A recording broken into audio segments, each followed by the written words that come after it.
Então, dando continuidade ao que a gente estava conversando na segunda-feira, a gente tem a questão da desqualificação. Deixa só eu puxar todo mundo aqui. Era só mais um pouquinho. Na desqualificação resultante da regra do que a gente chamava de conduta imprópria, né, ou de tudo que está em verdinho, a gente sabe que não é a regra propriamente dita, mas é sim uma informação que tenta esclarecer o que vem, tentando explicar o que é regra, né? E da desqualificação resultante da exclusão da regra de conduta imprópria, que é 7.1, né? Ele traz que os exemplos a seguir esclarecem ainda mais a possível implicação de um cartão amarelo recebido em uma prova de revezamento. Então, ele tenta explicar ou traduzir melhor qual é a implicação de um atleta dentro de uma prova de revezamento, o que que isso traz de implicação não só para o indivíduo atleta, como a implicação para a equipe, tá? Então, vamos lá. Se eu tenho um exemplo, veja, tudo isso foi escrito e está dentro do livro de regras, não é regra, mas está tentando explicar. Se eu tenho um atleta chamado A, que recebe um cartão amarelo numa prova individual, vamos pensar que ele fez o 400 individual e ele recebeu um cartão amarelo, por qualquer situação. E durante uma prova de revezamento, lá no 4x4, ele recebe um outro cartão amarelo, esse mesmo atleta. Então, o que que vai acontecer? Um segundo cartão amarelo significa um cartão vermelho, né? Então, um yellow card mais um yellow card é um yellow red card. Lembram disso? E isso significa que a equipe do revezamento vai ser desclassificada, tá certo? Então, o atleta A vai receber o cartão vermelho e a implicação é que a equipe de revezamento daquela, vamos pensar se o Brasil, se o Amaranto, vamos chamar assim, o Amaranto recebeu um cartão amarelo, um segundo cartão amarelo, que aí para ele vai ser um vermelho. Então a equipe do Brasil, que ele fazia parte no 4x4, vai estar desclassificada. Seria nesse sentido. Aí eles trazem um outro exemplo. Vamos pensar que esse mesmo atleta A recebeu um cartão amarelo lá no 400 metros, individual, tá? Mas lá no 4x4, não foi o atleta A que recebeu um cartão amarelo, foi um outro atleta da equipe que o A competia, beleza? Então, o atleta A tem um cartão amarelo de uma prova individual, um outro atleta, dentro da prova de revezamento que o atleta A já tinha um cartão amarelo, recebe um cartão amarelo. O A ficou com amarelo, o B ficou com amarelo e a equipe de revezamento não tem nenhuma implicação até este momento, tá? Não vai ser desqualificada, não vai ser penalizada, a não ser que depois venha a ter uma outra situação. Mas neste momento, apesar de ter um atleta dentro da equipe que vinha com cartão amarelo, o fato de outro atleta receber um cartão amarelo não implica nada para aquele momento, para a equipe de revezamento, nem para os atletas, porque até o momento receber um cartão amarelo, por enquanto está tranquilo, né? Aí eles trazem mais um exemplo.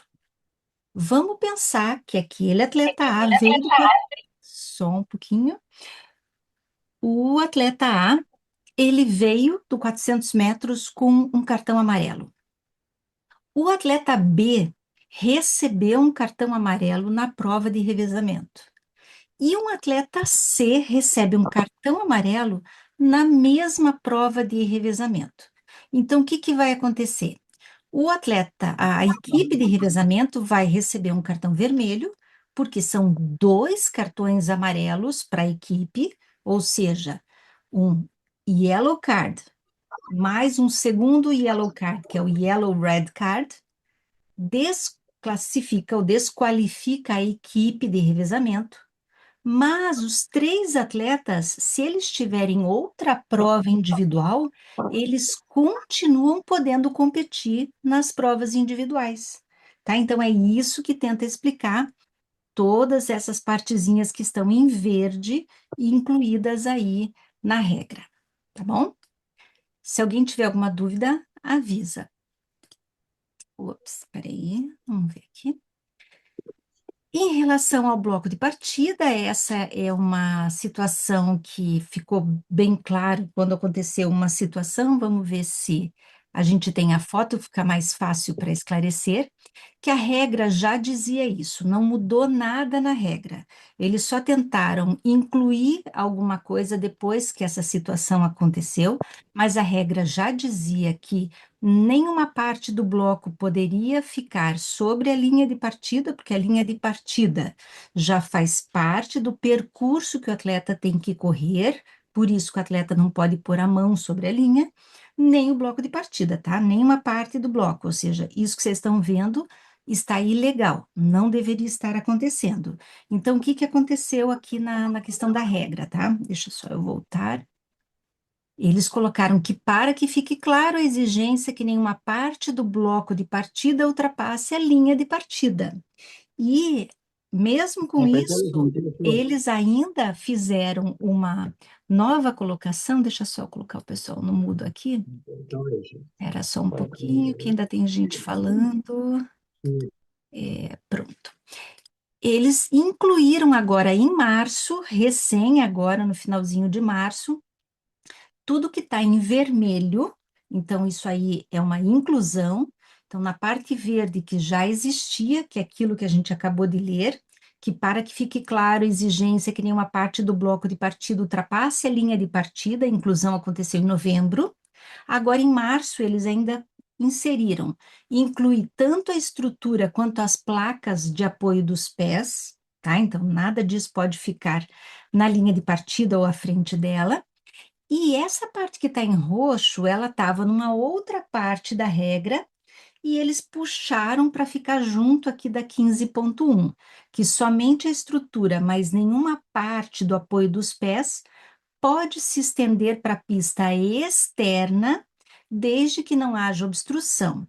Lembrem que na curva, né, a parte externa da estrutura pode ficar para fora, né, desde que não haja obstrução, e isso reflete a prática de longa data de atletas nas saídas das corridas em uma curva, colocando seus blocos em ângulo para correr em uma linha reta após uma saída, tá?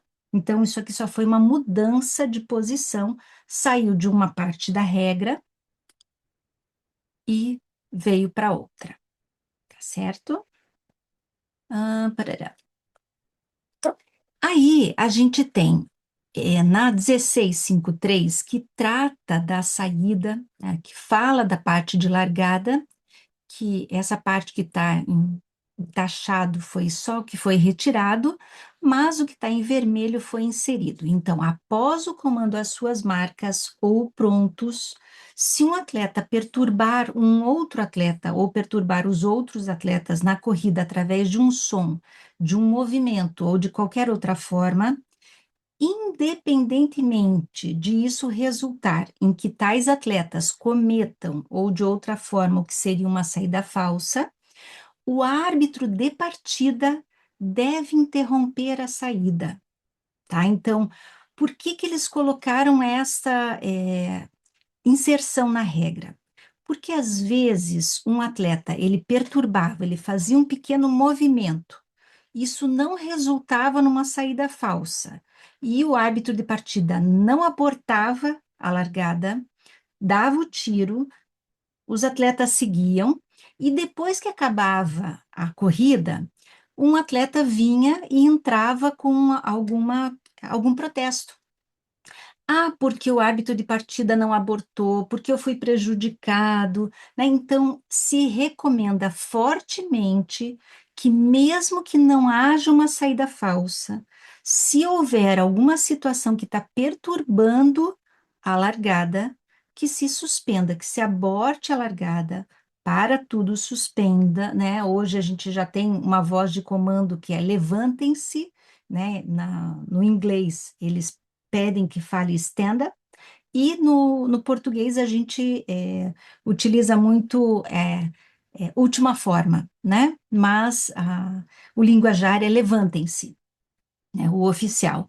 Então, se recomenda fortemente, está aí na regra para vocês verem que em novembro foi inserido o que está em vermelho, que independentemente de resultar uma saída falsa, se tem alguém perturbando, seja com som, movimento ou de qualquer outra forma, que o árbitro de partida ele aborte a largada e retome todo o processo de largada, justamente para evitar, né, que se tenham protestos depois e que isso cause mais prejuízo para que tenha uma nova largada, para que de repente fique lá, quem que vai correr de novo? Só quem foi prejudicado? Ou corre todo mundo de novo, né? Então, é nesse sentido que veio a intenção de se inserir essa informação aqui.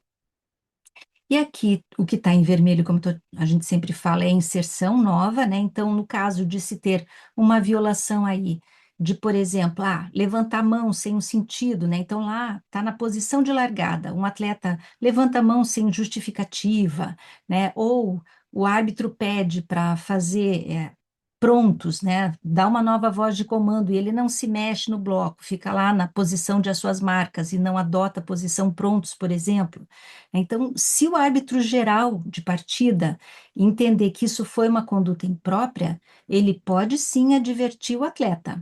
E no caso de entender que foi uma repetição, né? Se ele está fazendo uma segunda infração ou de repente entender que isso foi de uma forma muito grave, ele pode ir diretamente para o vermelho, mas uma segunda infração normalmente ele vai estar até desclassificando, né?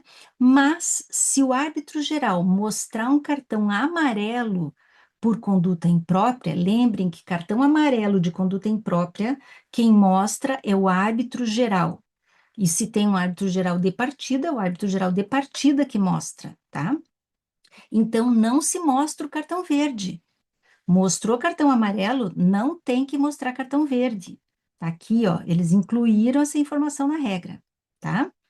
E aí, se no caso a gente tiver uma saída falsa, aí no caso de violação da 1653, se o movimento ou ação do atleta resultar que outros atletas cometam o que seria considerado uma saída falsa, o árbitro geral poderá advertir o atleta infrator por conduta imprópria e desqualificar o atleta no caso de uma segunda infração, por justamente a 7.1 ou 7.3, que é aquela questão de conduta imprópria. Então, vejam, só o fato de se mexer ou de repente, levantar a mão, o árbitro geral tem que investigar se isso foi ou não uma situação que não teve, né, alguma consequência, e aí sim definir se vai ou não mostrar o amarelo. Tá? Agora, se foi só um pequeno movimento, isso não gerou uma saída falsa, normalmente vai se abortar, pedir para levantar, retomar, verificar o que aconteceu, né? Mas se um outro atleta comete uma saída falsa, o que seria uma saída falsa, né? E que não se aplica a saída falsa para aquele outro atleta porque ele foi induzido por esse que se mexeu, mas não cometeu de verdade uma saída falsa, então não vai se dar uma saída falsa para aquele que não cometeu e se aplica o cartão amarelo para esse que induziu o outro, né? Então, essa é a ideia do que está aqui, por conduta inadequada, né? Nesse sentido. E do mesmo jeito, não se aplica o cartão verde, porque se mostra o cartão amarelo, não se mostra o cartão verde. Então, é esclarecendo as condições em que uma corrida deixa eu só admitir todo mundo. A intenção é justamente esclarecer as condições em que uma corrida pode ser anulada e precisar, né, as condições que um cartão amarelo ou vermelho vai ser emitido, né? Vamos lá. Então, aqui na página da Brat, né, a gente tem lá aqueles vários cartõezinhos e só trazendo assim para esclarecer para a gente que o árbitro geral ele vai estar mostrando os cartões ou o amarelo inteiro, né, por conduta imprópria, por uma primeira infração, digamos assim, ou por uma conduta inadequada de repetição, ou uma grave conduta inadequada, que seria o vermelho, vermelho que seria exclusão, por conduta imprópria mesmo, conduta antidesportiva, E no caso, e o que é o que mais cai em prova e exames, né? A gente sabe não só da CBAT, mas também da World Athletics, é quem é que mostra o cartão verde, o cartão amarelo e preto no caso das combinadas, né, da primeira infração, ou o vermelho e preto. Quem que normalmente mostra esses três cartões? É o assistente do árbitro de partida, né? Então é ele quem vai mostrar. Mas se o árbitro geral de partida mostrar um amarelo, lembrem que a gente acabou de ver que não se mostra o verde, do mesmo jeito que se mostrar o vermelho, não vai se mostrar o verde. Tranquilo? E tem esse vermelho e branco, né, que já é uma inserção aí que a gente já falou, que é o árbitro geral de partida que vai mostrar, no caso de um atleta ter sido desclassificado, desqualificado, né, porque ele fez uma saída falsa, que a gente tem lá no sistema de saída falso, que ele fez com o sistema tem lá detectado, mas muito próximo daquilo que se permite. E no caso do atleta protestar, lembrando que a regra diz que o atleta tem que protestar, e se no caso o árbitro geral entender que sim, que poderia, né, depois seguir para um protesto, para um júri de apelação, ele pode sim mostrar o cartão vermelho e branco para mostrar para todo mundo, ó, eu estou deixando ele correr, mas no meu entendimento ele está desclassificado, ele está desqualificado, não está valendo, né? Então ele vai estar mostrando esse cartão vermelho e branco, que é esse aqui. Tranquilo? Se alguém tiver alguma questão, gente, abram o microfone, porque eu não estou conseguindo olhar o chat, tá bom? Em relação às fases e séries, lembrem que existe uma tabela de séries, uma definição de como que era feita essa seriação, quantos eram classificados por colocação, quantos eram classificados por tempo, e isso estava no livro de regras. Hoje existe uma tabela para orientar, né, mas é fora do livro de regras, tem dentro do site da World Athletics, e para as grandes competições, se colocou inclusive dentro, como nota no livro de regras, de que os delegados técnicos ou os organizadores podem optar em não utilizar, inclusive, essas tabelas, né, se eles considerarem apropriado para que atenda melhor aquilo que o evento prevê ou as melhores condições de competição entre os atletas, tá? Então, apesar de existir uma recomendação para levar tantos por tempo e tantos por colocação, tem dentro da regra, numa das notas, dizendo que se o delegado técnico ou os organizadores optarem em não utilizar, também dá para fazer. Tá dando mais flexibilidade para os organizadores definirem essas fases de classificação. E a gente até brinca, né, como a cereja do bolo, porque, claro, a gente não poderia passar um período de 2 anos sem ter também uma alteração de sorteio de raias. A gente vem ao longo dos anos tendo essa questão de ter que entender para onde vai, da onde vem. Era num formato, todo mundo em todas as provas era o mesmo sorteio, depois dependia se estava em reta, dependia se estava em curva, né? Agora a gente tem a inclusão do que é uma pista de 8 raias, o que é uma pista de 9 raias. Outra diferença é o que é uma pista de 9 raias, sendo utilizadas 8 raias e não 9, ou uma pista de 9 raias, utilizando as 9 raias, né? Então, tudo isso a gente sempre fala que é muito importante quando a gente for trabalhar como delegado técnico, ter isso bem claro, né? Então, quando a gente vai fazer um exame da World Athletics, se cobra, né? Mas quando a gente está trabalhando como árbitro geral, a gente já recebe tudo isso, né? A súmula preparada, o balizamento preparado, né? Então, particularmente, eu não vejo por que ter isso em exames, tá? Mas a gente tem alteração de regra e está aqui para a gente verificar, isso foi em novembro.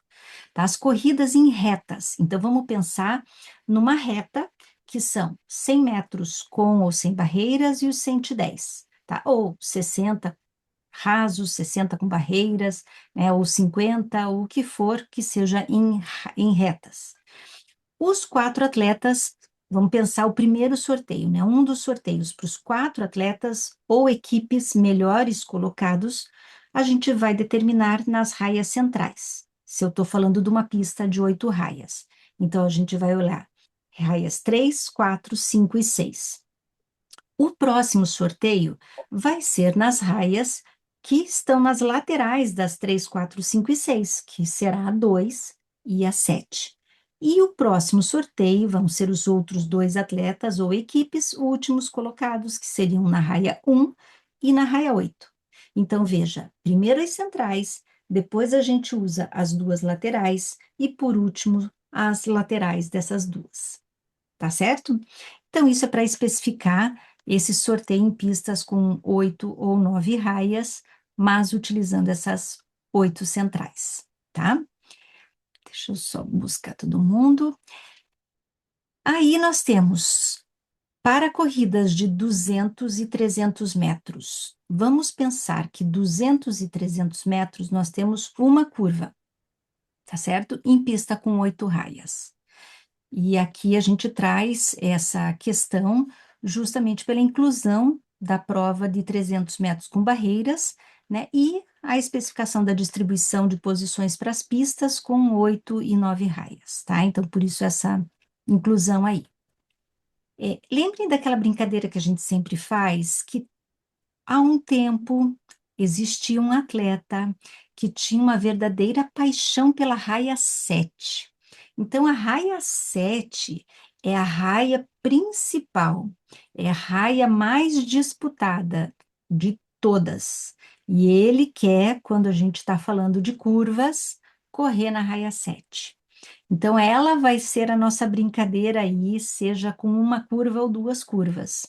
Mas, quando a gente está falando de uma curva só, a gente vai pegar 3 raias para sortear, para fazer o primeiro sorteio. E por que que eu falo disso aqui quando a gente está falando de 8 raias sendo utilizadas, tá? Porque isso aqui cai muito em exames da World Athletics. E muitas vezes a gente pensa no sorteio de 4 atletas e a gente coloca todo mundo aqui no sorteio de 4 raias. E não é assim que se pensa para os 200 metros e para os 300 metros. A gente vai pegar os 3 primeiros atletas ou as 3 primeiras equipes. E aí nós vamos fazer o sorteio das 7, 6 e 5. Depois nós vamos fazer um outro sorteio com o quarto colocado, o quinto colocado e o sexto colocado naquilo que fica na lateral da 7, que é o 8, e pegando a raia 3 e 4. E depois os últimos 2 atletas ou as últimas 2 equipes, que são os piores colocados, que são as piores raias, que são a 1 e a 2. Pensem que a 1 e a 2 são aquelas mais distantes do público, tá? Então, quando a gente tem provas de uma curva só, a gente está falando em pegar 3 raias usando a raia 7, 6 e 5 para os 3 primeiros atletas ou 3 primeiras equipes. Depois a gente vai pegar a raia que fica na lateral, que é a 8, a 3 e a 4. E o último sorteio vai ser para a raia 1 e 2. Aí nós vamos ter para as corridas de 2 curvas nós vamos ter no 400, nós vamos ter no 4x4 e nós vamos ter no 800. Apesar de usar uma curva só, o 800 ele usa as 2 curvas nas corridas, né? Então a gente tem as pistas com 8 raias, onde a gente usa 8 raias. Vamos pensar com essa mentalidade.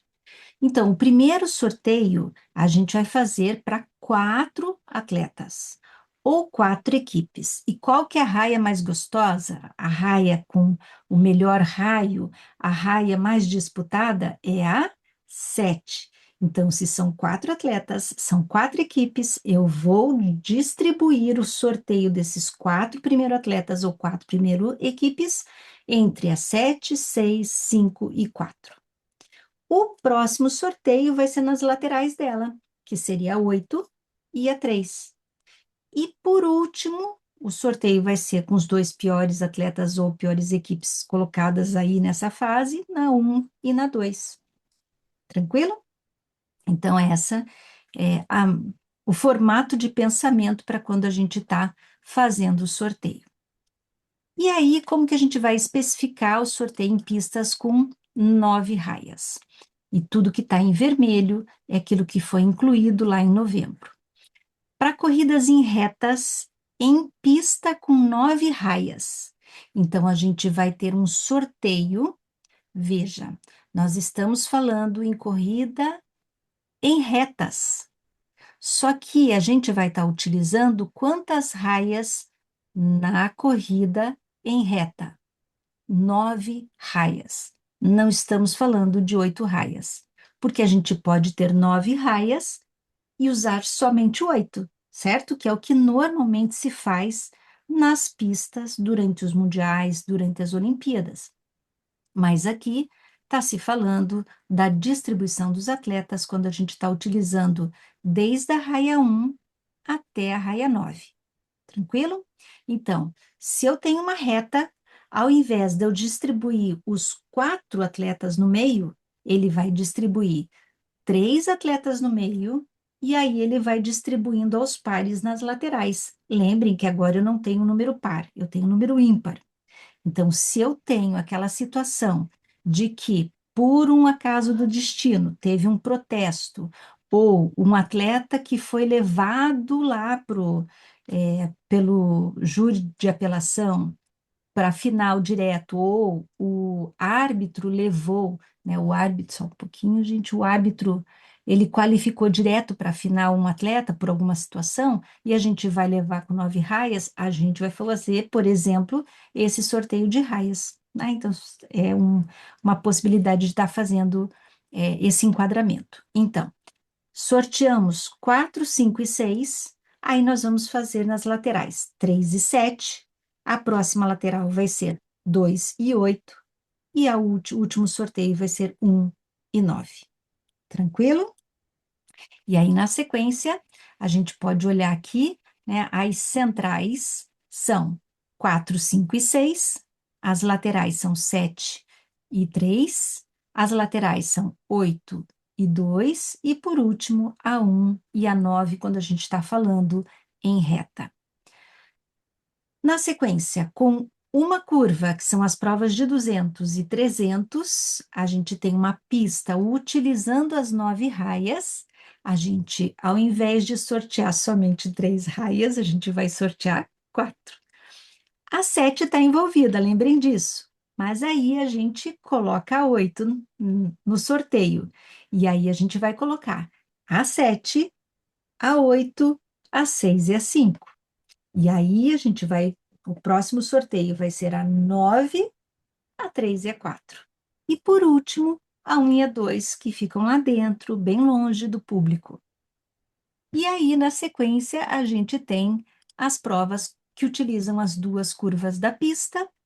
E aí a gente vai trabalhar com a raia 7 de novo, mas vamos utilizar o sorteio das 3 primeiras. Os 3 primeiros atletas fazendo um sorteio de 3 raias, que é a 7, 6 e 5. E aí a gente vai fazer o sorteio da 8 e a 4, depois a 9 e a 3, e por último aquelas piores raias que seriam a mais distante do público, que é a 1 e a 2. Tranquilo? Não é tranquilo, mas eu gostei bastante aqui desse slide, né, que o Diego Dadin fez em espanhol e fez em inglês também com o pessoal da Sul-Americana, né? Então, ao invés de ter aquele slide que a gente fez para a Brat, né, a gente trouxe aqui nas corridas em reta a diferença, né, do uso das 9 raias seria o uso das 3 centrais. Lembrando que antes, quando a gente não tinha a nona raia, o que que a gente tinha? Era 3, 4, 5, 6, depois a 2, a 7 e a 1 e a 8. Né? A gente começava com 4 sorteios centrais.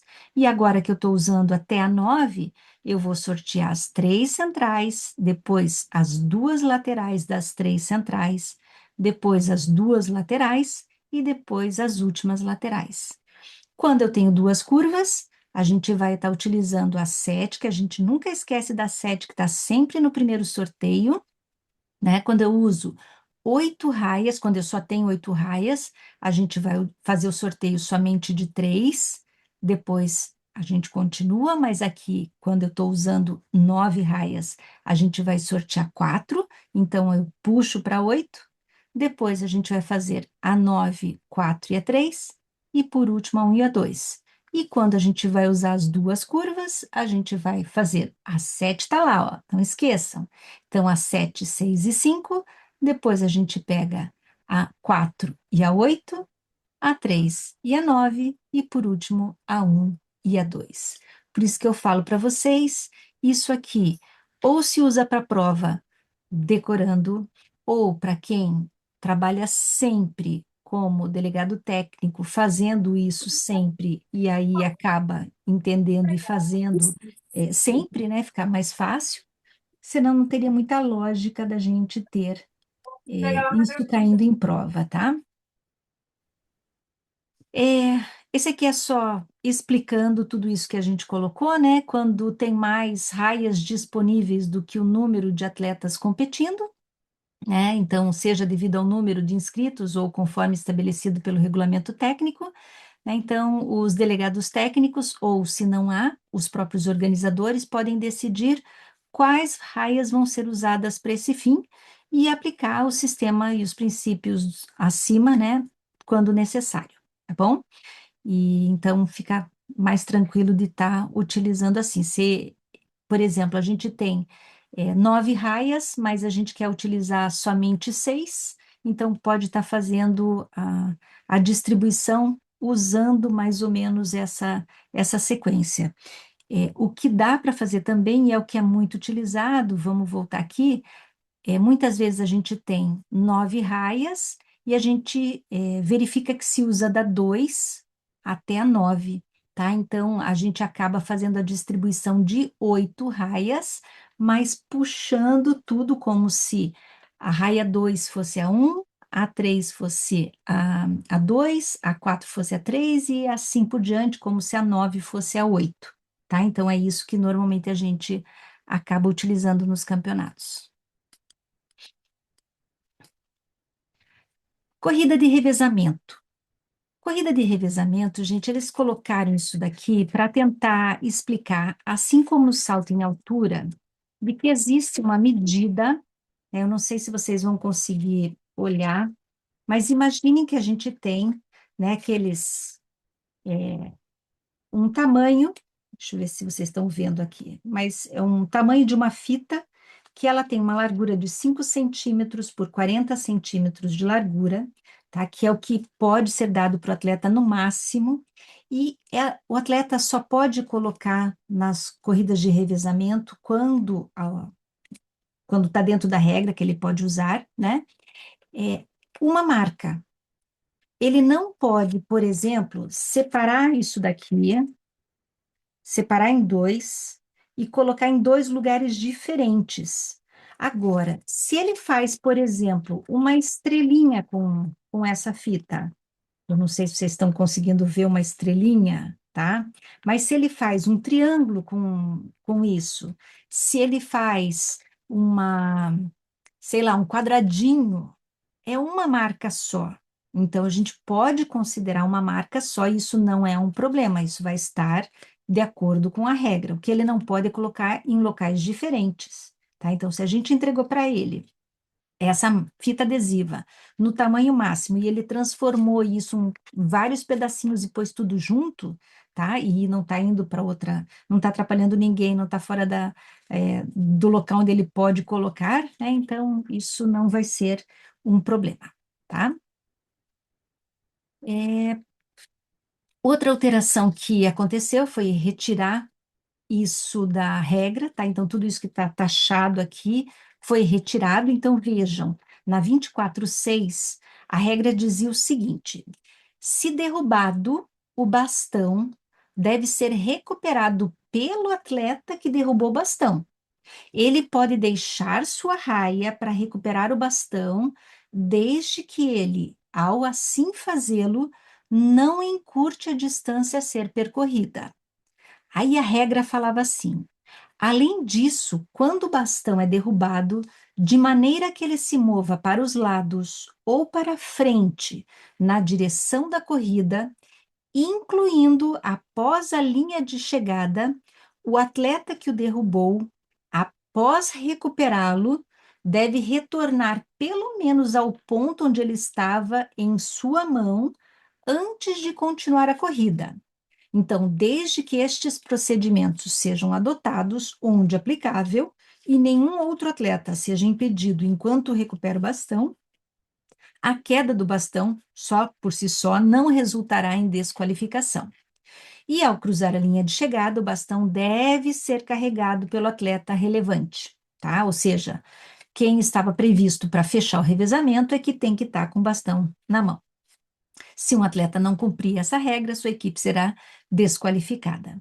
Então, isso foi retirado. O que é que foi retirado? Que o atleta, se o bastão cair e for para um lado, para o outro ou para frente, na direção da corrida, o atleta não precisa voltar até o ponto que ele estava no momento que ele derrubou o bastão. Isso foi tirado, tá? Mas ele não pode ganhar vantagem. O que que significa isso? Vamos pensar num atleta que perdeu o bastão, não estou falando no momento da passagem. Vamos pensar que eu estou correndo com o bastão, ele bateu na minha coxa, foi lá para dentro do setor da altura, eu entrei para dentro do setor da altura na curva, peguei o bastão, continuei correndo, não voltei para a pista, simplesmente terminei de cortar a meia-lua e saí lá do outro lado. Isso eu não posso fazer, né? Eu tenho que voltar para a pista, não precisa ser necessariamente exatamente no ponto que eu perdi o bastão, mas eu não posso ganhar vantagem material. O que normalmente acontecia era, no momento de derrubar o bastão, caía para um lado, então o atleta já perdia um tempão enorme correndo para o lado, voltava até o ponto onde ele tinha perdido o bastão, na sua própria raia, por exemplo, e aí é que ele retomava a corrida. Não. Se o bastão correu lá para o lado, tá, todos os outros atletas já passaram, ele não está atrapalhando mais ninguém. Ele correu da raia 3 até a raia 8. Foi lá na 8, pegou o bastão, ele já fecha, já continua para onde ele tinha que estar continuando, mesmo que o bastão estivesse correndo para frente, na direção da corrida. Tá? Então, se ele não ganha vantagem material, ele não precisa retomar lá o ponto onde ele deixou cair o bastão. Tá? Então, isso é muito importante. Ele pode continuar do ponto onde ele pegou, contanto que ele não ganhe vantagem material. E se o bastão é derrubado e o bastão caiu lá na frente da linha de chegada, ele vai ter que recuperar o bastão lá na frente da linha de chegada, tá? Se já acabou a corrida, por exemplo, vai ter que voltar para trás da linha, porque ele precisa terminar a corrida com o bastão na mão. Então, ele passa para trás da linha de corrida e volta com o bastão, porque ele precisa finalizar com o bastão, tá certo? Alguma dúvida aqui? Que isso aqui vai começar a acontecer, né? Porque parece que nunca acontece, só depois que muda a regra é que a gente começa a visualizar isso aqui. Vamos lá. É, cadê aqui? Ah, tá. Isso aqui é só uma explicação, né? Para um atleta é muito difícil entender aonde que foi exatamente o ponto onde ele deixou cair o bastão, e até para o próprio árbitro é difícil entender onde é que foi, a não ser que esteja olhando no vídeo, né? Para entender onde é que foi, para saber se ele foi lá ou não, no ponto exato para buscar, tá? Mas toda vez que uma equipe perde o bastão, ela já está em desvantagem, né? Porque ela tem que ir atrás do bastão, recuperar e retomar a corrida, tá? Aqui está aquela questão que a gente já conversou na segunda-feira, né? Que o revezamento misto, que era o 4x4 misto, que começou com 2 homens, 2 mulheres, era a estratégia da equipe, depois foi padronizado que começaria com homem finalizaria com mulher, aí veio a inserção do revezamento misto 4x100, e era mulher, mulher, homem, homem, e Aí sim, em novembro teve essa alteração que definiu também de finalizar com a mulher. Então, deixou de ser mulher, mulher, homem, homem, passou a ser como no 4x4 misto, homem, mulher, homem, mulher, tá? A justificativa é para melhorar a clareza das transmissões, a preparação dos atletas e o entusiasmo, melhorando aí a questão da igualdade de gênero, né? Para dar evidência da questão da mulher. Na questão do salto com vara, lembrem que, uma vez iniciado o tempo da tentativa, isso não mudou agora, tá? Antigamente, quando o atleta tinha o seu tempo iniciado e ele dizia: Ah, eu quero que a barra que estava a 60 ela passasse a ficar a 10, né? Então, eu tenho a barra, né, os postes, ele tinha dito lá que ele queria a barra a 60. Aí, ele tinha mais 30 segundos do tempo dele. E ele queria mudar durante o tempo dele, a gente deixava, a gente tentava mexer o poste. Se caísse a barra, o problema era dele, né? E ele acabava perdendo aquela tentativa. Estava na regra. Aliás, não dizia nada na regra, então a gente não ia impedir de mexer os postes. Aí foi inserido na regra, não foi agora, de que depois de iniciado o tempo do atleta no salto com vara, não se mexe mais nos postes, tá? No salto com vara. Então, ele já definiu, o atleta já disse que ele quer os postes. A gente não chama os postes, a gente diz a barra a 60. Então, não se mexe mais depois de iniciado. Chamou o atleta, já iniciou regressivo, não se mexe mais. Porém, colocou isso daqui no caso de tentativa consecutiva. Os árbitros têm que, antes de iniciar o regressivo, verificar com o atleta se ele quer manter a barra naquela posição. Porque o que que acontece muito? É um atleta, ele faz lá um 5 e 10. Aí ele erra a primeira tentativa. E é ele de novo. Aí os árbitros vão lá, reposicionam a barra, é ele de novo, reiniciam com o tempo da consecutiva e o atleta foi conversar com o treinador e volta lá e fala: Eu não quero a 60, eu quero a 10. Ah, problema seu, meu filho, mudou a regra, já começou o tempo regressivo.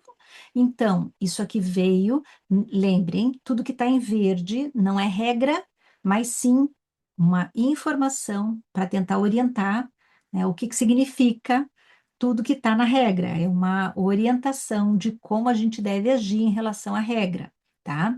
Então, no caso de tentativa consecutiva, a arbitragem tem que verificar com o atleta se ele quer manter a barra realmente para a próxima tentativa aonde estava, tá? Justamente para dar o tempo dele ter o feedback com o seu treinador. Mas conversou com o atleta disse: Ah, eu vou manter nos 60. Vai manter nos 60, beleza, iniciou o tempo. Ah, não, muda para mim. Infelizmente, já está no regressivo, não tem mais como mexer. Mas a regra antiga deixava mexer. Infelizmente, a regra nova não deixa mexer, tá? É assim que a gente tem que estar trabalhando. Se a gente segue a regra, a gente não peca, né? Então, a gente protege não só o atleta, como também a organização e toda a arbitragem, tá bom? É, Existe a questão da pulverização de substâncias no círculo ou nos calçados, né? E não pode estar fazendo nada disso, isso é considerado assistência, tá? Então não pode ficar jogando água no círculo, não pode ficar jogando magnésio no círculo de arremesso e lançamento, tá? Isso não é permitido. Agora, tem umas fitas que se passa no calçado, né, que é aceitável, isso não é um problema, isso não é uma alteração no calçado, tá? Então, imagine, eu não sei se vocês estão conseguindo ver minha mão, mas imagine que a minha mão é o calçado, tem os atletas que apertam a mão, isso é uma coisa também, né? Não é um grande problema, contanto que não ate os dois dedos juntos, né? Que eles não possam mexer independentemente, mas imagine que a minha mão é o sapato, né? Que eles coloquem uma fita, tem alguns que inclusive fazem isso porque o sapato já está rachado mesmo, né? Então eles fazem isso com o sapato, isso não é um problema, tá? Então agora tá uma nota lá dizendo que a colocação de uma fita na parte externa do calçado de arremesso por um atleta é aceitável, né? E qualquer aplicação desse tipo vai ser mostrado para o árbitro-chefe antes da primeira ou da próxima tentativa do atleta. E eu também faço uso aqui de uma figura que o Diego Dadin usou nas apresentações dele, né, que é interessante, que é justamente mostrando, né, uma exemplificação aí nesse desenho. Beleza?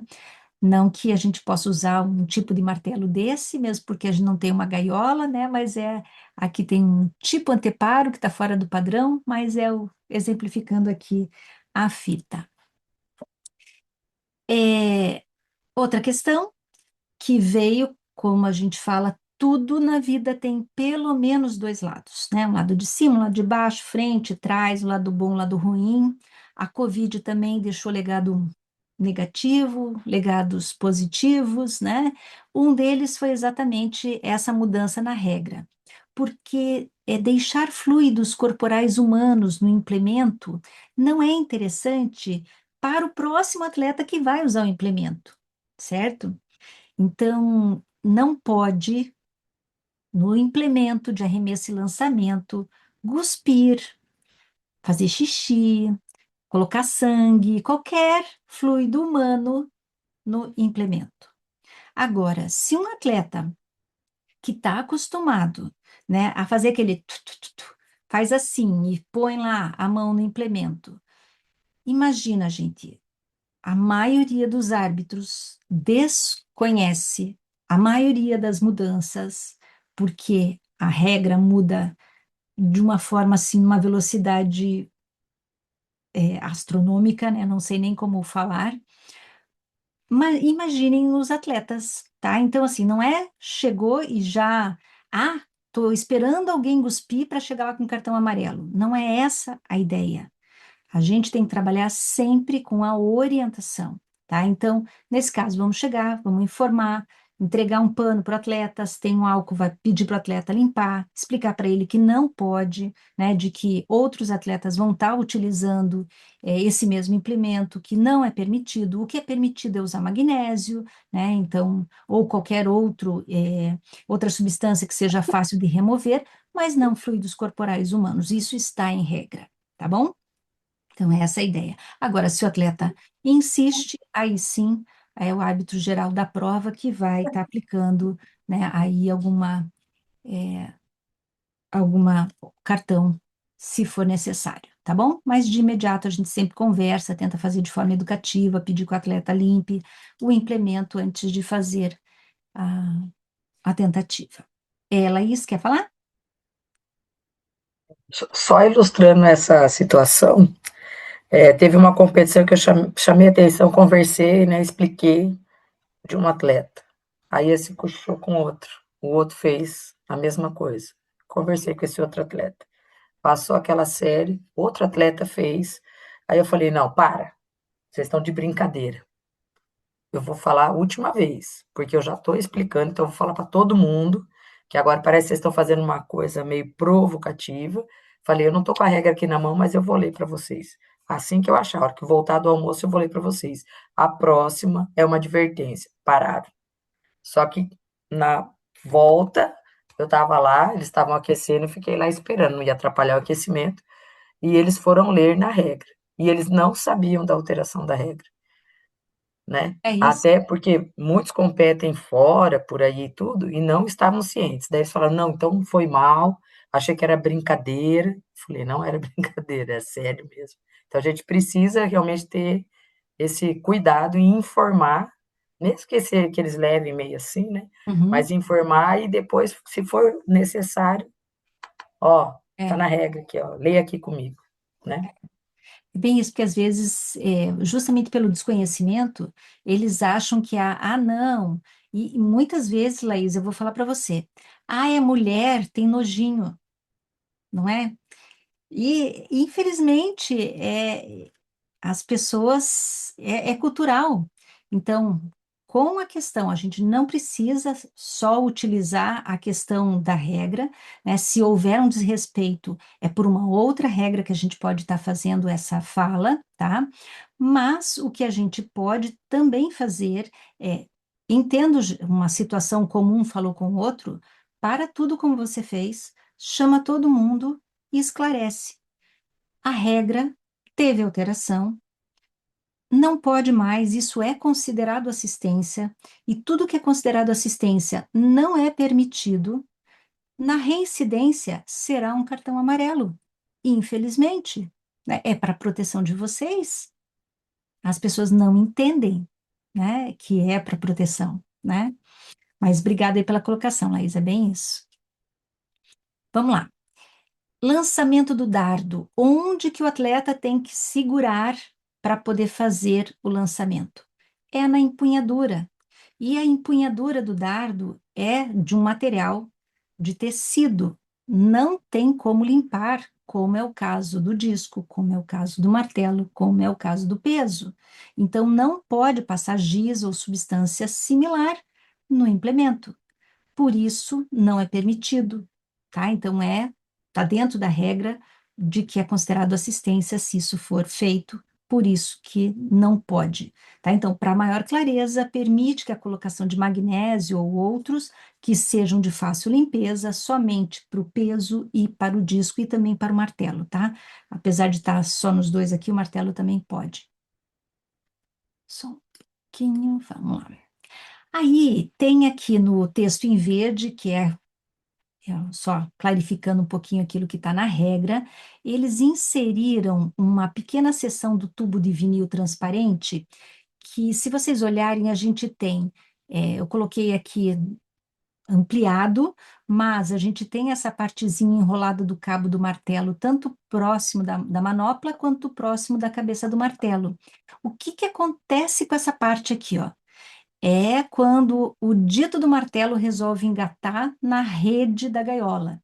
E daí, ou a gente tem uma escada para subir e tentar desengatar, ou tem que ter algum árbitro que consiga, né, ser um, alguém para conseguir escalar para retirar esse implemento lá, para repor esse martelo para a prova. E esse tubo de vinil, ele é transparente e ao invés de usar de novo a história, né, da fita, ele vem aqui e ele vai ficar, opa, cadê? Tadadadã.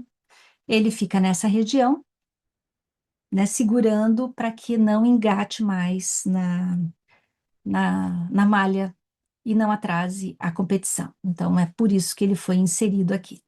Bom? E em novembro também, só para dizer que, como novembro já passou outubro, aquela alteração da tabela do dardo dos 700 caiu por terra, ficou só nova especificidade do dardo, que a gente já conversou. E também, até que enfim, eles tiraram esse método do Gundersen, que era das provas combinadas. Isso acho que deve acontecer em alguma prova de ciclismo ou outros esportes, mas no decathlon e também no heptatlo, qual que era a ideia?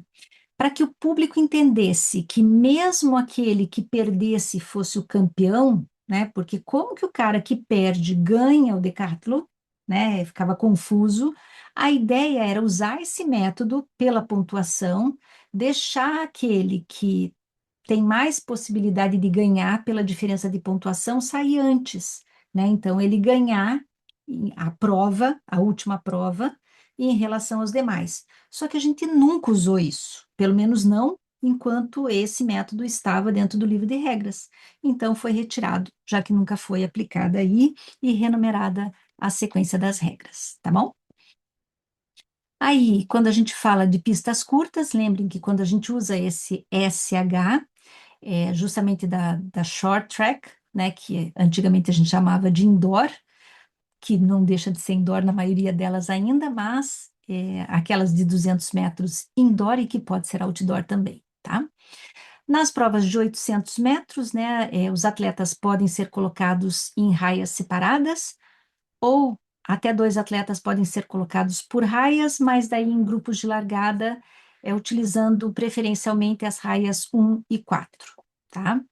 Em provas de largadas em raias, os atletas só podem sair da sua raia após a linha de desbalizamento marcada no final da segunda curva. Então, imaginem que nós estamos falando daquela pista de 200, tá? Então, eles largam e eles só vão desbalizar depois da segunda curva, tá? E para as largadas em grupos, né, esses atletas que correm no grupo externo para se juntar ao interno, a linha de desbalizamento também é o final da primeira curva, se a corrida é executada com duas curvas em grupos, no final da segunda curva. Nossa, que coisa mais linda. É justamente no final da segunda curva, tá bom? É justamente quem já assistiu às provas indoor vê que os empurrões e os contatos são muito frequentes, que inclusive por conta desse contato físico e esses empurrões é que veio aquela ideia do L, né, de ter a possibilidade do toque do lado esquerdo, porque eles acabam pisando com muita frequência, é claro que é também uma pista inclinada na sua grande maioria, e acabam pisando. Quantas desclassificações? Acho que teve 30 e poucas desclassificações em um dos mundiais, justamente por ter esses contatos, né? Então é bem complicado, tá? Mas a questão de colocar na segunda curva. Como eu já falei, acho que aqui no Brasil, eu não sei se alguém tem ou já participou de uma competição indoor, ou se alguém tem uma pista de 200 metros nesses modelos aqui. Cartões vermelhos. Recomenda-se que, sempre que possível, uma placa amarela, então a gente está falando agora da marcha, uma placa amarela, conforme a regra 54.5 do regulamento técnico, seja mostrada ao atleta antes da emissão do cartão vermelho. Então, para que o árbitro de marcha, antes de emitir lá o seu cartão vermelho, que é a proposta de desqualificação para o atleta, ele deve, sempre que possível, mostrar para o atleta aquela placa amarela. Qual que é o objetivo da placa amarela? É falar para o atleta, corrija, meu filho, né? Ajeite isso, porque, na opinião do árbitro, ele está falhando numa técnica, ou na técnica do da aplicação da flutuação ou na técnica do joelho. São as duas possibilidades dele estar falhando nas questões da marcha. Tá? Então, por quê? É justamente para que tenha o maior número possível de atletas finalizando a prova e não simplesmente, vamos desclassificar o máximo possível de atletas aí. Não é essa a ideia, tá? Então, na verdade, não é uma mudança de regra, é colocando na prática, aliás, colocando a informação dentro da regra daquilo que já se faz na prática, tá? Em relação à desqualificação da marcha, Claudinha, diga, posso comentar? claro, Volte um slide. Isso. Essa questão de é recomendado, porque a marcha tem algumas situações, por exemplo, o atleta na última volta, aí não dá tempo de dar a plaquinha amarela. Então, se na opinião do árbitro o atleta estiver infringindo a regra, perda de contato ou flexão da perna, do joelho, da perna que avança, e é algo bem claro, é a proposta direta, ou cartão vermelho, porque na verdade não é cartão, né? É a proposta de desclassificação.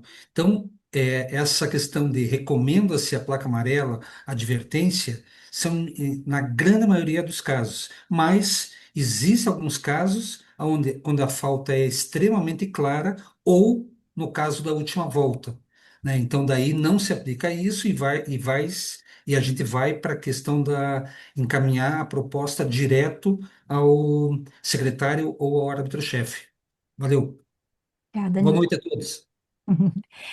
E em relação à desqualificação, quando a gente tem uma situação de um atleta que não respeita a orientação de entrar na zona de penalidade quando ele deveria estar entrando, tá? Ou ele deveria estar ficando um tempo determinado nessa zona de penalidade, ele sai antes e continua na prova, ele vai ser desqualificado. E quem é que vai desqualificar? é o árbitro geral de corridas e de marcha atlética, tá? Porque antes era o árbitro geral de pista e tinha o árbitro geral de fora do estádio, de corridas fora do estádio. Lembram disso? Mudou na regra. Agora é o nome árbitro geral de corridas e de marcha atlética, tá certo? Então, nesse caso, é o árbitro geral quem vai desqualificar um atleta se ele não cumprir a entrada na zona de penalidade quando o atleta é informado, dá tempo de entrar, né, e ele não respeita, ou se ele deveria permanecer um tempo ali e ele não fica lá e continua na prova. Por que esse e que continua na prova? Porque se ele não entra na zona de penalidade e para a prova, se ele sai lá pela zona mista, ele desiste da prova, ele não finaliza, não é um DQ, é um DNF, tá? Ele é did not finish. Ele parou a prova. Qual que é a ideia da World Athletics? Diminuir a quantidade de atletas desqualificados na competição, tá? Então, eles querem que use o DNF e não o DQ. Tranquilo? Aí, a questão de corridas em montanhas, né? A gente já conversou sobre isso quando a gente apresentou a questão das alterações de novembro, que eles juntaram as provas de montanha e trilha, deixaram mais simples essa regra, né? Tornando ela mais clara e garantindo, né, que a regra abranja todos os eventos aí potenciais para montanha e trilha. E também fizeram uma renumeração e uma atualização dessas regras, tá bom? Aí a gente teve alteração de regras em dezembro, mas as alterações de regras em dezembro, o que que a gente teve de principais alterações aqui? Lembra que a gente comentou na segunda-feira sobre prova simultânea? Então, a gente falava do feminino e masculino em provas de campo, competindo simultaneamente, mas em súmulas separadas, né? Ou que aí a gente validava o recorde e tal, ou quando estavam competindo simultaneamente na pista, não deveria, né? A não ser quando tem um atleta só de um das categorias, por exemplo, do feminino, o que não deveria estar acontecendo, sempre tem que ter uma autorização. Quando a gente tem simultaneamente feminino e masculino acontecendo na rua, a gente tem uma série histórica de recorde, quando é só mulher, é outra série histórica de recorde, né? Então, eles mudaram essa terminologia em dezembro para aqueles atletas que estão inscritos em provas concomitantes. Então, não são inscrições simultâneas mais, são inscrições em provas concomitantes. Então, se tem um atleta inscrito no salto em altura e que está competindo concomitantemente no lançamento do dardo, por exemplo, não é prova simultânea, é prova concomitante. Mudou a terminologia, mas não a ideia do que já se aplicava. Tá bom? Outra terminologia que alguém quer falar? Outra terminologia que mudou foi a questão de maneira genuína, não é um comportamento, né? Quando se fala de advertência e desqualificação, é quando está falando se o atleta, se ele realiza uma prova com esforço genuíno, tá? Então não fala de maneira genuína. Eles mudaram a terminologia para esforço genuíno, seria só isso, não muda também a intenção da regra. Eles trouxeram também algumas questões para deixar mais claro aquilo que se deve aplicar com a tecnologia. Em relação ao sistema de cronometragem totalmente automático e de photo finish, eles trazem para as competições, para as grandes competições, que são do parágrafo 1 e 2 da definição das competições dos rankings mundiais, que as imagens devem ser captadas, né, uma taxa mínima de 1.000 quadros por segundo, e as demais competições devem ser captadas, tá, e não gravadas. Não é gravação, é captada mesmo, tá? Numa taxa mínima ali de 100 quadros por segundo, mas nas grandes é captada numa taxa mínima de 1.000 quadros por segundo, tá? Os demais não mudou ali. E aí vem a questão das corridas com barreiras. Antes, a 2263 era junto com a 2264, que não existia, e eles desmembraram. Antes era derrubar e deslocar, direta ou indiretamente, uma barreira na sua própria raia ou em outra raia, de maneira que houvesse um efeito ou obstrução significativo que qualquer outro atleta na prova, né, fosse prejudicado. Então, assim, se um atleta derrubar direto ou indiretamente uma barreira na sua raia ou em outra raia, de maneira que haja efeito ou obstrução sobre qualquer outro atleta, aí ele vai ser desqualificado. Ou no caso, se ele deslocar direto ou indiretamente, não precisa derrubar, mas só deslocar direto ou indiretamente uma barreira na sua raia ou em outra raia, de maneira que haja efeito ou obstrução significativo sobre qualquer outro atleta na prova, também vai ser desqualificado, tá? Então eles desmembraram essas duas situações, tá certo? Justamente porque alguns árbitros entendiam que quando um atleta deslocava a barreira de outro atleta, devia ser automaticamente desqualificado. Mas se não tem um efeito significativo sobre outro atleta, então isso não tem que levar para uma desqualificação imediata, tá? Não está prejudicando um outro atleta só o fato de deslocar a barreira de quem está numa outra raia, tá certo? Então é esse o entendimento agora da regra. Se deslocar e isso prejudicar um outro atleta, aí sim, para nós é assim, para mim fica até difícil explicar para vocês, porque no nosso entendimento já era esse, né? A gente já não tinha esse entendimento de que só o fato de deslocar já tinha que desqualificar, né? E agora eles colocaram essa observação, desmembraram e continua nesse formato. Aqui, a gente viu ao longo dos anos mudando a quantidade de atletas no revezamento que podiam substituir atletas no decorrer das fases de um revezamento. Então, por exemplo, uma série lá, vamos pensar numa fase de eliminatória, depois vem uma semifinal e depois uma final. A gente ia tendo substituições de atletas. Agora, somente 2 atletas adicionais podem substituir a composição da equipe, tá? Então, antigamente era 4, na última versão, e agora somente 2 atletas, para garantir maior equidade competitiva entre as equipes, tá bom? Então, de 4, que era a última versão, somente 2 agora. Aí, voltando na questão de tecnologia, né, a gente pode estar utilizando o transponder também na questão dos revezamentos para definir a ordem da posição dos atletas na troca do bastão, né? Então, quando a gente vai posicionar as equipes, então a gente utiliza, por exemplo, o transponder ou outros aplicativos, e veja que eles colocam até reconhecimento facial, uniformes, células de cronometragem, tá? Para minimizar aquela probabilidade de erro de posicionamento dos atletas ou posicionamento das equipes que estão em espera, tá? Então, veja que é texto em verde, é somente para esclarecer algumas situações que a gente pode introduzir.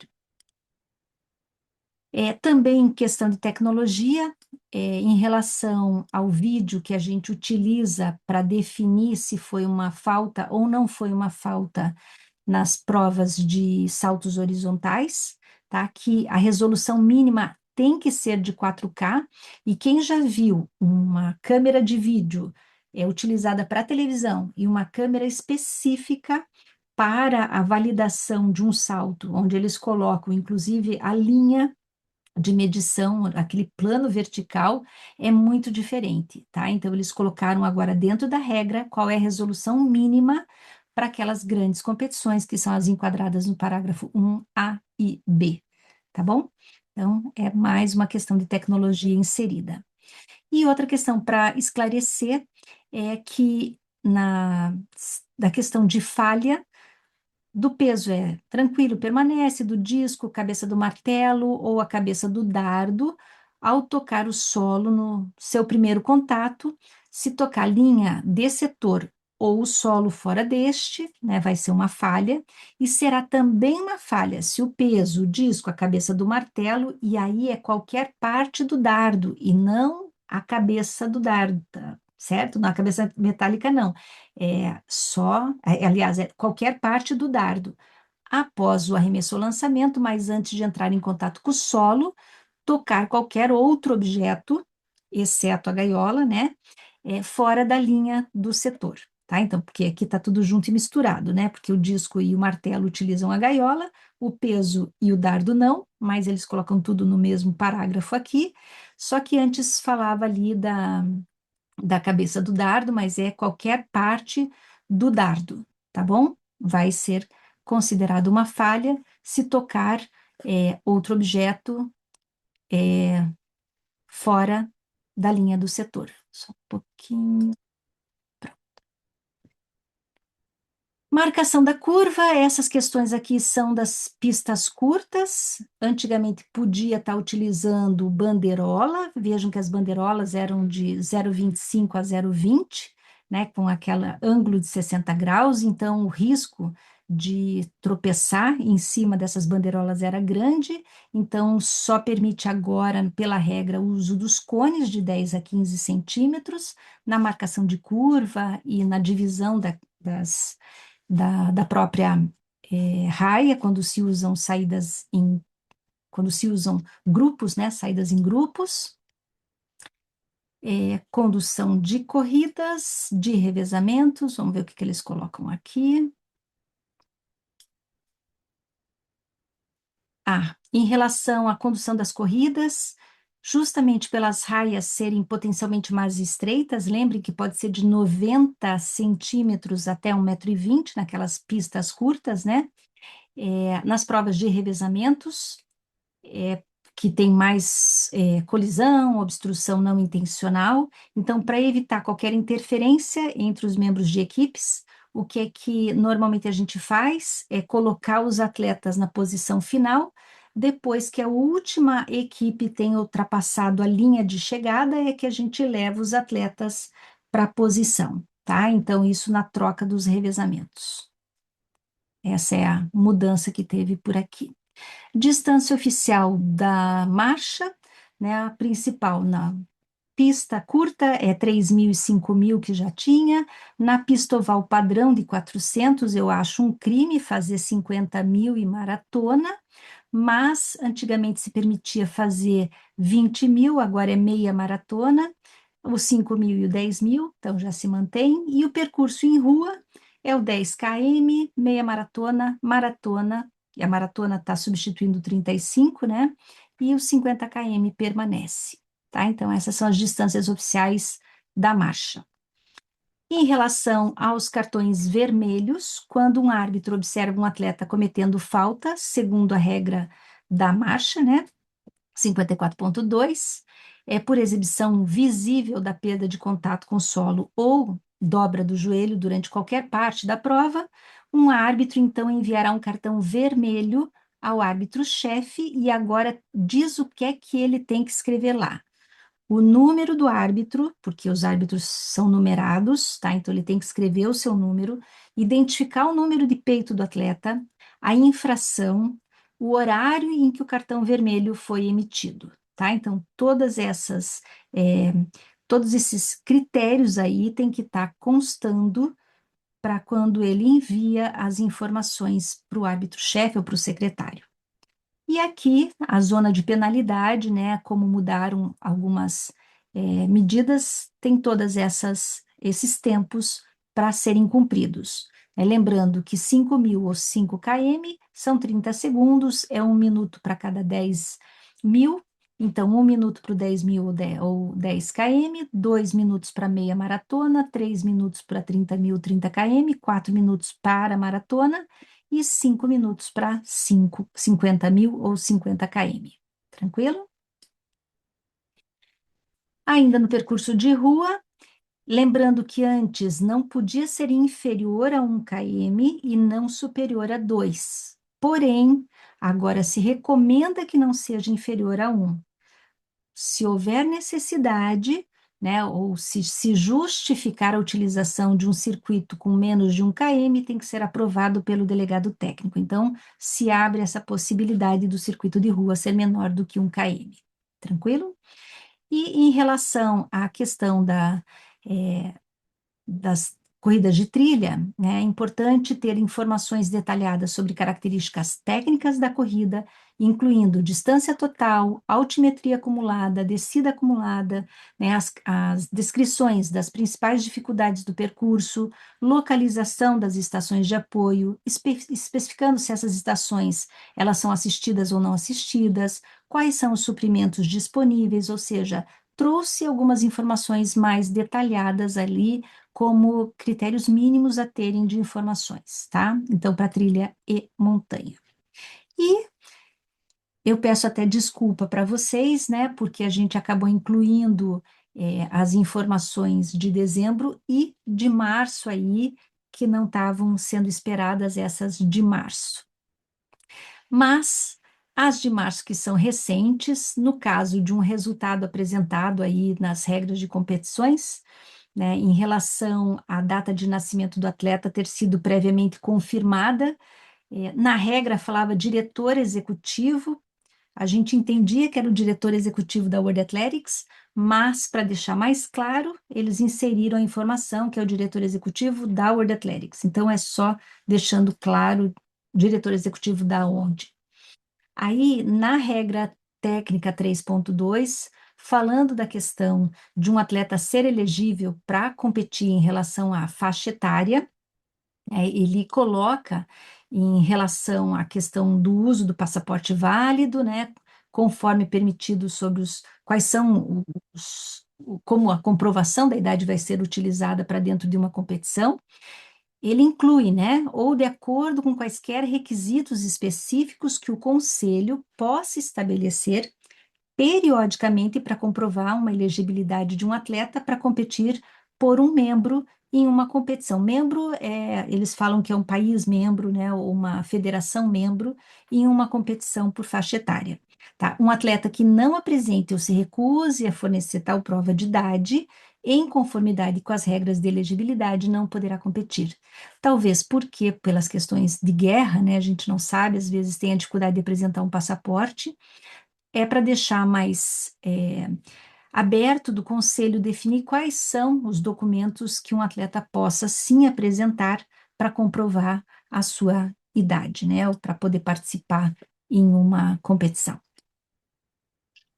Em relação a essa nota, quando eles deixam mais claro quando que numa prova de campo o árbitro geral não deve permitir que um atleta faça a tentativa numa ordem diferente na última série de tentativas, lembrem que a gente pode, toda vez que um atleta esteja participando em provas concomitantes, lembram disso? Ele tem que estar em prova concomitante para que a gente altere a ordem dele numa série de tentativas, mas a gente não pode permitir que na última série de tentativas ele faça essa mudança de ordem. Mas nas provas combinadas, qualquer uma das fases, qualquer uma das séries de tentativas de uma prova combinada, ele pode mudar. E também nas fases de qualificação, ele pode estar fazendo essa mudança de ordem, se ele está também competindo concomitantemente em outra prova, tá? Não esqueçam, se ele está numa fase de qualificação do peso, que só tem 3 séries de tentativas que ele pode conseguir atingir aquele índice para ir para a prova final do peso. Em qualquer uma dessas 3 séries de tentativas, ele pode fazer a solicitação de alteração, tá? Porque muita gente entendia que na prova combinada, na última série de tentativas da prova combinada, ele não podia, ou, mesmo sendo fase de qualificação, na última série de tentativas da fase de qualificação, ele não poderia. Pode, tá? Para deixar claro que pode sim, não há razão de não permitir. É somente na fase final, beleza? Em relação à assistência não permitida, na regra técnica 631, quando fala de marcação de ritmo, e olhem que interessante essa alteração, que vem esclarecer que o ritmo de corrida, lembra daquela questão do pacing realizado por atleta que está participando de corrida, né? O que é que pode, o que é que não pode. Se tem marcação de ritmo em corrida por pessoa que não esteja participando da mesma corrida, ou por atletas já ultrapassados, que levou um balão, né, numa prova, ou prestes a serem ultrapassados, ou por atletas utilizando calçados que não estão em conformidade com o regulamento de calçados, ou por qualquer tipo de equipamento técnico, exceto aqueles que são permitidos pelas regras técnicas, então isso é assistência não permitida. Lembra, tem organizador que contrata o coelho, mas o coelho é contratado para dar ritmo para todo mundo. Então, beleza, isso é permitido. Se eu tenho um atleta que está correndo junto com todo mundo, é um atleta que está participando da prova. Então, se ele está junto com todo mundo, correndo com todo mundo, ok, está dando ritmo para todo mundo, beleza. Mas se eu tenho um atleta que está dando ritmo e utilizando calçado em não conformidade com os regulamentos, então isso é assistência não permitida, tá certo? Então, isso foi incluído agora em março. Aqui eles já tiraram essa parte do, exceto para calçados que atendam à regra 5 das regras técnicas, é justamente porque já está dentro dos requisitos, né? Então não precisaria ter essa parte. Então, é o uso de qualquer tecnologia ou equipamento que ofereça ao usuário uma vantagem que ele não obteria usando o equipamento especificado ou permitido pelas regras. Então, são questões que já estão vistas aí, né? Não precisaria estar contando essa primeira partezinha da frase.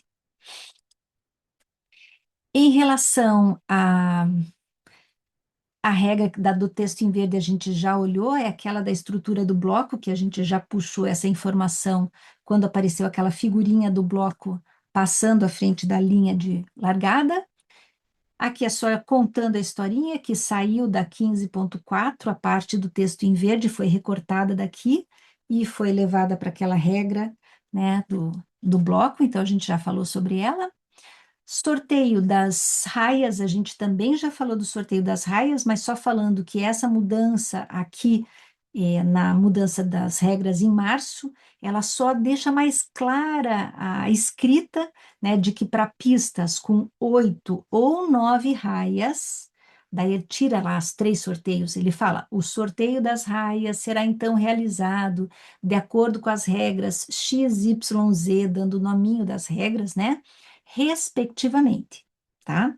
E quando houver menos de 8 ou mais de 9 raias, devem ser usados os mesmos princípios com as modificações necessárias, tá bom? Então é só uma reescrita, mas não mudou, na verdade, o sentido da regra. Aqui teve uma mudança em relação aos fossos, né, só dizendo que o fosso existente com as dimensões de 2018 e 2019 ainda são aceitáveis, porém, as novas instalações ou quando tiver reforma, aí sim tem que ser feita em conformidade com as estabelecidas na regra atual. Agora tem essa questão da gaiola, tá? Gaiola do disco, é importante a gente ver que a nota 1 trazia que a gaiola do martelo, especificada na 37, também podia ser usada para lançamento do disco, instalando círculos concêntricos, né? Pode ser usada nos concêntricos de 2,135 e 2,50. E falava da questão da extensão dos portões para a gaiola de um disco separado, de um círculo de disco separado, instalando na frente o círculo em relação à do martelo e à do disco. Lembra que a gente tem um círculo na frente e um círculo atrás. E aí a gente usava a extensão dos portões. Eles cortaram isso. não se usa mais, ou seja, quem está pensando em fazer construção de círculos com gaiola, só façam círculos concêntricos. Não usem mais um círculo na frente e um círculo atrás, tá certo? A razão para eles excluírem isso da regra é de que o risco de que o martelo, ao atingir o círculo do disco situado na frente, ele faça o ricochete, ele ricocheteie, né, e volte na direção do lançador, tá? Então eles estão tirando isso da regra, cortaram isso na gaiola do martelo, tem tudo isso que vocês estão vendo em amarelo e cortado aqui, ó, eles estão retirando, tá? Então, onde se deseja usar a mesma gaiola para o lançamento do disco, eu vou ler como está hoje, tá? Ou seja, não vou ler aquilo que estava, porque isso aí já foi retirado, onde se deseja usar a mesma gaiola para o lançamento de disco, um círculo concêntrico de 2,135 e 2,50 pode ser instalado, observando que isso envolve o uso da mesma superfície no círculo para lançamento do martelo e de disco. A gaiola do martelo deve ser usada para o lançamento do disco, fixando os painéis de rede móveis afastados da abertura da gaiola. Nota: a disposição dos painéis traseiros rede drapeada não é importante, desde que a rede esteja a um mínimo de 3,50 do centro dos círculos concêntricos. O restante tudo foi jogado fora, tá? Não fala mais do círculo do martelo separado a 3 metros, a gaiola com círculo, blá, blá, blá. Tudo isso foi jogado fora. Não se usa mais, tá bom? Então, aí, quem tem isso já construído vai ter que rever como é que vai fazer, né? Se é possível já fazer a remodelação, porque eles simplesmente cortaram isso da regra para as competições grandes, não vão mais utilizar em hipótese alguma, tá? Porque há o risco de que o martelo, ao atingir o círculo do disco situado à frente de um círculo de martelo, volte na direção do lançador, tá? E também, claro, é uma opção mais econômica do que a utilização dos círculos em separados, né? Facilita uma operação. Até eu ia falar para vocês, se vocês puderem colocar aqui no chat, até para eu deixar registrado, em quais cidades vocês conseguem lembrar que tem os círculos separados, que tem o círculo do disco e o do martelo separado. Não só coloquem no chat para a gente ter esse registro, tá bom? Porque, segundo a nova regra, não vai poder mais ser utilizado, tá? Excluído do livro de regras agora, com essa nova mudança, essa figura que seria a gaiola para lançamento do martelo e do disco com os círculos separados, tá bom? Então, são essas as mudanças de março que vieram aí para complementar. Tranquilo? Alguém quer fazer algum comentário? Newton está coçando para falar? Na verdade, Tom, me permitam, você comentou da distribuição, sorteio de raias, tal, que a regra permite interpretações conforme realidades, conforme pistas. Então, por exemplo, a gente pode ter uma pista oficial de 6 raias, Pode. né? Então, caberia não seguir aquela tabela e o diretor de competição, né, de posse das listas de saída, propor uma nova distribuição das fases. Então mas é interpretação, porque eu já vi também, né, isso em alguns eventos fora, né, pistas de 8 raias e não ser seguida. Até foi debate, foi uma discussão grande quanto a isso. Mas é justamente isso, a interpretação que se dá a um momento, ou a competição, ou as provas que a gente vai ter, né? Temos o Não, que a não regra entendi, fala. Newton. Você diz que eram pista de 8 raias que não se utilizou as 8? É, por isso que deu debate. Eu não estava na direção, mas a gente teve que aceitar o que veio de cima, tá? Foi uma briga, né? Sem citar nomes e locais, Tá. né? Mas, então, quando a regra se apresenta agora dessa maneira, fica mais fácil para a direção de competição interpretar e utilizar, né? Ou adaptar conforme a necessidade. Uma pista de 6 raias seria o exemplo, uma pista de 9. Hoje eu vi uma imagem de uma pista de 12 raias, a volta inteira. Então, um absurdo de tamanho, mas de repente, quem sabe, 12 raias. E até eu pediria aos colegas, eu não lembro aqui, tirando o Engenhão, qual a outra pista no Brasil que tem 9 raias em toda a volta? Mangueirão não, Mangueirão é 8 raias também. Eu não sei se a pista do Ibirapuera, agora reconstruída, vai ser com 8 ou 9 raias em toda a volta, mas se os colegas aí conhecerem alguma outra pista com 9 raias em toda a volta, coloquem, comentem, porque daí se aplicaria aquela situação do sorteio de raia que você explicou bem, Claudinha. Obrigado. Obrigada aí, Newton.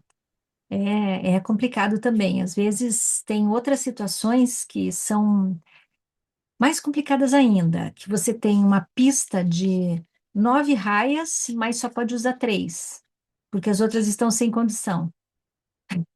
Principalmente quando você tem cadeira de rodas, aí você não pode colocar para correr, porque as, as raias estão com bolhas, né? Ou tem alguma outra rachadura, aí é complicado. Vagão, você quer falar? Opa! É, não, Diga lá. boa tarde a todos, tudo bom? Tudo.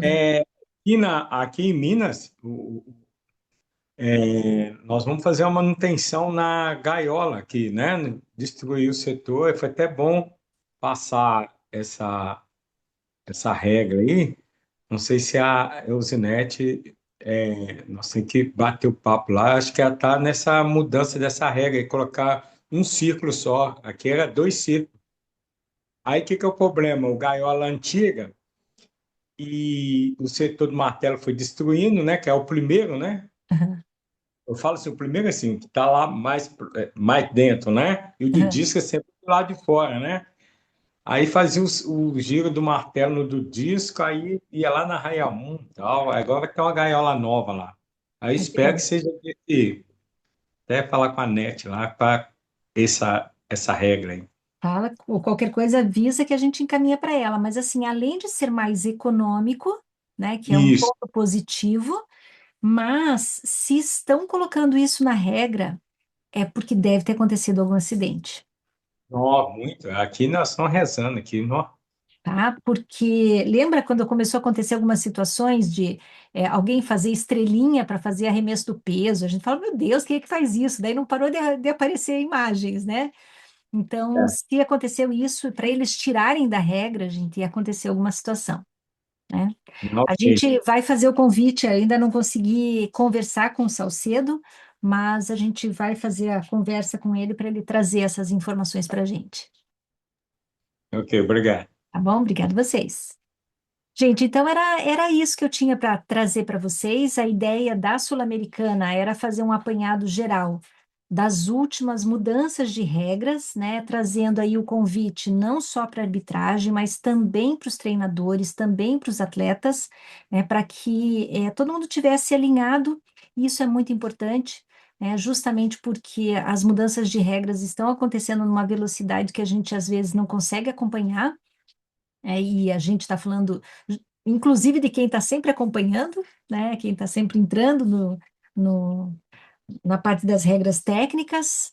Né? A gente estava, inclusive, conversando sobre as alterações, e aí a gente foi olhar o que estava. Foi tirar uma dúvida, ops, mudou, tem mais uma alteração. Né? Então, é complicado. A gente até precisa estar conversando com a própria World Athletics de que se existe hoje um sistema, que é o Orex, né, que é o bronze, o prata, o ouro, que minimamente esses árbitros têm que receber essa informação, né, um informativo, né, para ter esse alinhamento conceitual, né? Eu acho que isso é bem importante e a gente não tem. Acho que é bem interessante. E esse movimento aí da Sul-Americana também está sendo feito, né? Foi feito em espanhol, foi feito em inglês e agora também em português aí para todo o Brasil, tá bom?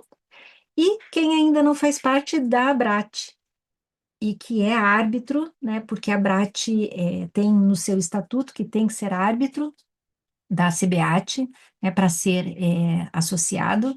A gente reforça o convite, né, que a gente sempre está fazendo os movimentos aí, não só de atualização de regra, mas também de discussão de situações de competição. né, que nos ajuda a estar mantendo um alinhamento, uma padronização no entendimento da regra. Eu acho que isso ajuda bastante no, até para os atletas, né, se sentirem mais tranquilos de em qualquer local do país estarem e terem a mesma interpretação, né, pelo menos na sua grande maioria. Tá bom? Gente, agradeço novamente, desculpa aí, passamos 40 minutos do tempo esperado, mas como teve um aumento aí da quantidade de regras para a gente estar falando, realmente não teve como fazer com menos tempo. Beijo grande para todos, a gente segue em contato. Um Boa noite. abraço, Boa noite a até. todos. Tchau, tchau. Tchau. Tá, Tchau. obrigado, Claudinha. Boa Tchau, noite. tchau.